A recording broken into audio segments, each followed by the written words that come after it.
My mother loved fashion and really enjoyed dressing up. Her passion definitely inspired me to pursue a career in fashion, and I currently work for a luxury jewelry designer. My sister Ashley, on the other hand, went a more traditional route. She's always looked down on me, starting even in high school when I was preparing my portfolio for art school, commenting on how I get to color while she had to do actual work like studying maths. This behavior has never changed, which has caused us to be estranged. Before passing, my mother brought Ashley and me together to her safety deposit box to split up her jewelry. Ashley immediately wanted the biggest blingy pieces. This is where I may have been the idiot. I let her fight me for it, knowing she was arguing over costume jewelry. My mother had a few pieces of fine jewelry that were more dainty, so I let my sister think I was getting the smaller leftover pieces. She's always been preoccupied with getting the biggest and best for herself all our lives, so I let her think she was doing the same now. Fast forward to today. I was wearing one of my mother's pieces at my aunt's birthday party. She began to reminisce over the piece. I guess they bought it together, and it slipped out just how valuable the piece is. My sister overheard and was livid. She insisted on reviewing my pics and wanted to re-split up the pieces. I said no, and she had a meltdown at the birthday party. Our brother said I was an idiot for using my knowledge as a jeweler against the family, but he always takes her side, so I'm taking the issue here for a different opinion. I normally wouldn't care, but now a bunch of families poking their noses into it, and I'm torn between how I feel and what others say about me. I was an idiot for using my knowledge as a jeweler against the family. Oh man, if only there was a way for your sister to know you had this special knowledge about the value of jewelry and therefore ask you in advance. LOL, not the idiot. Your sister literally got the piece she wanted. Now she wants different ones because of dollar signs? Not your fault the bling blinded her, and now she's angry at missing out on cash.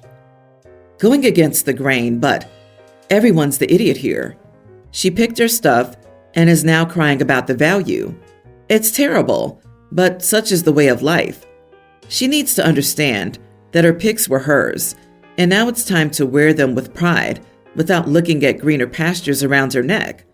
But please, do argue with me how you didn't take advantage of your sister when you two could have made an itemized report of everything, value or monetary-wise, and split it up from there. Because you do say that you knew what you were doing. Bruh, either just admit you swindled or argue a losing battle. I don't see how they took advantage of them. The mother was there and could have told her she was focusing on the wrong pieces if she'd wanted her to have the more valuable ones. OP, your mom was with you during the time you split the jewelry and never voiced objection to who got what. She knew you would treasure and appreciate the finer pieces, no matter their size. Your sister sounds incredibly immature and selfish. I wouldn't feel bad. Keep that jewelry. Enjoy it. Wear it. This is the best petty revenge story.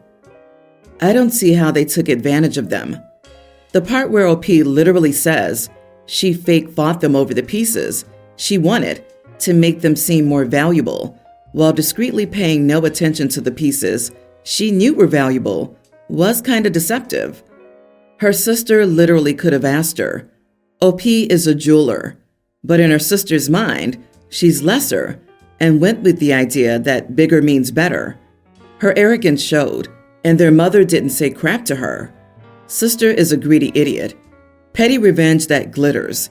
So satisfying.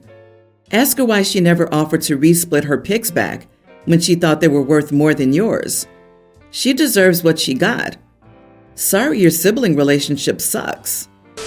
My wife and I have 5 children together, aged toddler to tween boys. I have 3 children with my ex-wife, nearly adult male, teen male, and tween girls. When I bought our current house, it had 4 bedrooms. I later renovated the basement to add another 2. My wife and I have 1 room. The 3 teenagers have a room each, and the younger boys share the other 2 rooms with various configurations over the years. As the younger boys get older, things will get more cramped, and we haven't ruled out having more kids. I also don't want to immediately take my older kids' rooms away the second they go to college, and maybe they'll stay local or not go at all. Because of this, I started looking at how I would add more bedrooms. The property our house is on is under 1 acre. Last year, I decided I would build a den in the backyard that could become the older boys' bedrooms. The build was finished a few weeks ago, and the boys have moved in. They have a small shared living space that includes a kitchenette and a shared bathroom, and they each have their own rooms. It's essentially a tiny house in our yard. The boys loved it, and we had a lot of fun working on the build together. My ex-wife, however, is less than pleased with the boys' new living arrangements. She has multiple safety concerns, as she thinks they're too far away if something happens, and that they'll feel like they could get away with whatever, as I can't monitor them at all. She also thinks it's unfair. They'll have to walk through a yard to get to and from their bedrooms to the house, even in adverse weather conditions.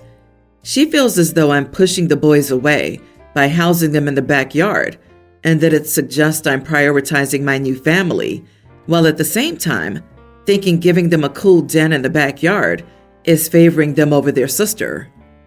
I think her biggest issue is the one she didn't mention, which is worrying the boys will want to spend even more time at my house if they have more privacy and a great place to hang out with their friends. We no longer split custody based on our custody agreement, and for the last few years, the boys have lived most of the time with me. In contrast, our daughter alternates between our houses every 2 weeks. My ex is trying to make it out like I'm a massive idiot, but I don't feel like I am. However, in the past, I haven't always known when I've been an idiot, so maybe I'm missing something. Am I the idiot? Haven't ruled out more kids. What? Not the idiot, but please, stop having kids. Jesus, your ex doesn't get a say in how you manage your house. It's nice that you listen, but she's not in charge. Those boys are old enough to be held accountable if they mess up. And until then, have your trust. They're nearly adults. Right? LMAO? Like it's worked out relatively well so far for OP, but they haven't ruled out more kids. But where exactly are they going to put more kids? I hope OP makes good money. Also, we are well beyond the carrying capacity of this planet. Stop making all these extra people. If you have to replace yourself, fine. In my opinion, anything else is selfish and short-sighted. It's not just money and planet Earth, though. If he has 8 kids, his time, love, and attention is spread extremely thin already. Obviously, younger kids are going to need more attention, so having more means his older kids will be, at best, ignored, and at worst, parentified. People freak out at other people just living their lives if it doesn't comply with their narrow view of the world. The dude can afford a 4-bedroom place and can afford to build a guest house. He's showing consideration for his kids. Even when he's right, he still questions if he could be doing it better. He could be a secret monster. Anyone could. But from all appearances, he isn't. But some people are intolerant of different, even if it's harmless. This involves me, 27 male, my best friend, Derek, 27 male, his girlfriend, Molly, 26, and Molly's sister, Courtney, 28. Derek and Molly have been dating for over a year. Derek and I are roommates, so I've known Molly for a while. She's a nice girl, but believes she's always right. I find her a little annoying, but Derek loves her, and I support him, so I'm friends with her. She's a really good person, I will say, and comes from a great family, which includes her sister Courtney, who I've met once or twice. About a month ago, Derek asked me what I thought about Courtney. I said she was hot and really down to earth, and I've had good times whenever she goes out with us. Derek said Molly wanted him to ask me that. I said I wasn't interested in her due to her history, but she could have my number if she ever wanted to hang out or do something casual. Derek reported back to Molly, and the last few weeks have been awkward. Molly seemed standoffish. I bought her a beer and asked her what was wrong last week. She said she didn't like what I said about her sister. I said that her sister had been married before, was pregnant, and got divorced. It was just too much baggage for me. I thought it was all good after we talked. Last weekend, Molly hosted a game night at Courtney's house. She made a big to-do about this game night and asked if I would come. I told her maybe. I had other plans that night, so I might stop by. I went out for a drink and then decided to stay home and watch a game. At 8 p.m., Molly started texting me, asking when I was coming. I started ignoring her, and then she called like 3 times. Derek started texting me too, and I told him I didn't want to go over to Courtney's for some couples game night and wanted to watch the game. He said it was duo games only, so they needed me. I told him I had said maybe to begin with, so they should find other games. Molly called me one last time on Derek's phone. She sounded mad and was like telling me to come. I told her to screw off and leave me alone. Derek texted me yesterday and said I should apologize to her and her sister, as Courtney was the one without a partner and went and got the specific beers that I liked. And I said it wasn't my fault. I never gave a yes and told anyone to get me anything. And his girl should have respected that. Am I the idiot? Not the idiot. Well, maybe a bit for your attitude about a woman being divorced, but that's not the issue. The issue is, you never committed to attending, and you said you weren't interested in the sister, and then they set you up to be a couple at game night and got outraged when you didn't attend. Also, your friend was kind of an idiot for telling his girlfriend what you said regarding her sister. Even if girlfriend begged him to ask you, he should have said you only like her as a friend. You can have preferences, and people can react to those preferences. I don't want to date your sister because she's divorced, but I'm down for something casual is a preference. People are allowed to think less of you for having that preference.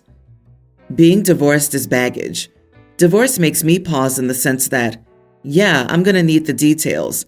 How willing are they to own up to any mistakes?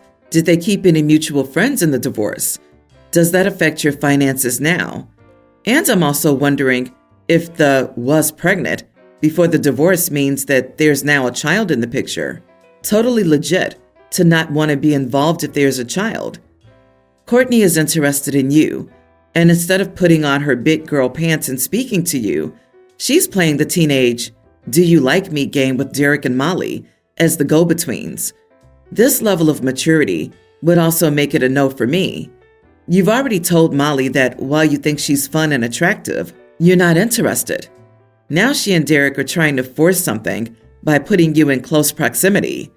I would address this with Derek first and let him be the one to relay that to Molly.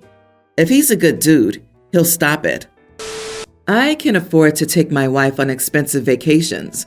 She is just an incredible pain in the butt when I do so. I've taken my wife on some really amazing trips, in my opinion, and every single time, she spent the entire trip complaining. So I've given up. I now either let her plan our vacations with zero input from me, or I plan nice local stays for us. For example, I'll get us VIP concert tickets and a lovely hotel in the center to have a great evening. When she plans our vacations, they're pretty basic. She planned a trip to Hawaii, which I thoroughly enjoyed, but we didn't do anything great. I would have planned a helicopter trip to see all the volcanoes and jungles from the movies. We mostly stayed in Honolulu and saw Pearl Harbor. I honestly didn't realize it, but it has been 5 years since I took my wife somewhere that I would consider impressive. That was a 2-week trip to Iceland. She recently asked me why I took vacations with my friends and family that everyone talked about all year long, but when we went on vacation, it was a weekend in Branson. I told her that I just know she doesn't enjoy extravagant trips. She said she totally does. So I pointed out everything she said about all of our trips. I said it was disheartening to spend a month planning something great, only for her to spend the entire time complaining about it and then telling everyone how bad a time she had. She said I was an idiot for keeping score, and now I'm sleeping in the guest house. Am I the idiot? She planned a trip to Hawaii, which I thoroughly enjoyed, but we didn't do anything great. Everyone's the idiot here. You both sound like you complain about the other's planned vacations. Did you ask your wife what she would enjoy doing on vacation? Or did you just plan what you like to do? Why didn't you advocate for yourself on the vacation she planned to ensure you had some experiences you would enjoy? You both sound terrible at communication, but at least she's trying to ask for what she wants. They sound like those rich people who've been on so many expensive trips that nothing seems exciting anymore. They also sound petty and immature in their communication. I'd be really excited if I could ever go to Iceland, let alone Hawaii. I'll never be privileged enough to call that nothing special. They need a reality check. I, 22 male, am not gay. I'm not ace or bi. I'm straight. I just want to make that clear before people suggest I might be anything other than hetero. And obviously, nothing's wrong with being gay, but I'm not. Despite this, I haven't ever really been in a relationship or dated. I struggle a lot with women, so it's not much of a surprise to me, but it is to my family. My brothers are both in relationships. My oldest was already dating his wife when he was my age. My older brother has never had issues finding women to like him. The difference is that I'm a lot less physically attractive than they are, and I'm more introverted as a result of bullying throughout my entire life because of that. I've been told I'm ugly throughout my entire life, even by random people in passing. I've come to some level of peace with it. My family is constantly asking why I don't date, and I always avoid just outright saying, I'm ugly and girls don't like me. One of their biggest suspicions about me is that I'm gay. I don't know why, but since I've never dated in high school, that was always a question. I moved back in with my parents after graduating, and I'm planning on moving out soon, but my job in a different location isn't letting me start until November, so I'm working another job until then and saving money. I haven't done much since graduation, other than work, and my parents are upset that I don't have a social life right now. So my mom sat me down and tried to have a heart-to-heart with me about my situation. She told me she feels like I'm not making the most out of my life, and that she thinks that I'm afraid to be myself around them, stifling my ability to live. She said she wanted me to be happy and find friends and a partner. Then she said it didn't matter which gender the partner was, as long as I was happy. This came across as an accusation of me being gay. I asked what she meant by that, and she said she wanted me to know that if I lived a different lifestyle by myself, I didn't have to hide it, and she'd be happy as long as I brought someone home who I loved and who loved me. Again, she's calling me gay, so I shut that down. I kind of snapped as I'm so tired of it. I snapped at her that I'm not gay and that I don't need her to monitor everything in my life. I said it's none of her business why I'm single. Still, if she really cares that much, it's because I'm too ugly for women to want and date me. Since there's nothing that can be done about it, she needs to drop it. She got very upset and apologized. That evening, I got a call from my oldest brother demanding I apologize to my mom. He said she was trying to be supportive and I was a huge idiot to her. I said she was in the setting for the constant accusations and prying. Am I the idiot? I kind of snapped. You are the idiot. Your mom pretty much just told you that she loved you and she wants you to be happy and support you. Also, if you have that attitude, you will not find anyone. You don't have to be the most handsome man. You have to be nice, kind, ambitious, have self-confidence, etc. That's way more important than looks. My dude, I'm not going to tell you you're boring because I've never seen you, but many women date ugly men, usually because they're smart and/or funny or fun. Don't get into a cycle where you convince yourself that you're undateable.